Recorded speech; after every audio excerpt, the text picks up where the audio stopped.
Donald Trump et les États-Unis décidaient d'attaquer le Nigeria, est-ce que les Africains seront en capacité de défendre le Nigeria?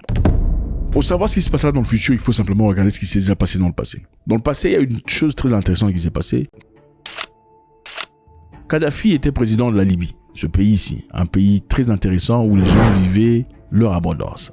Kadhafi n'était pas une démocratie, mais c'était un pays qui évoluait clairement bien. Je pense que l'Occident, voulant vendre la démocratie à tout le monde, était obligé de la battre pour pas que les gens comprennent qu'il y avait un système qui fonctionne, qui n'est pas démocratique. Alors, pourquoi l'Union africaine n'a pas été capable de protéger Kadhafi dans les mêmes conditions? C'était aussi un Africain. On va essayer de voir comment l'Union africaine a été incapable de défendre Kadhafi. L'Union africaine ne dispose malheureusement d'aucun droit de veto au Conseil de sécurité de l'ONU, où la résolution a été adoptée. C'est-à-dire, avant d'attaquer Kadhafi, ces gens se sont assis et ont discuté disant « Monsieur Kadhafi est en train de tuer son propre peuple ».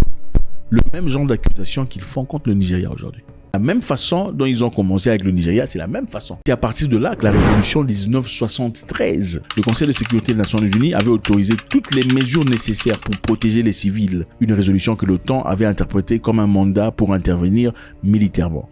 Donc, la première raison pour laquelle ils ont été incapables de défendre Kadhafi, c'est parce qu'ils n'avaient pas de droit de veto. Si tu n'as pas de droit de veto, tu ne représentes absolument rien.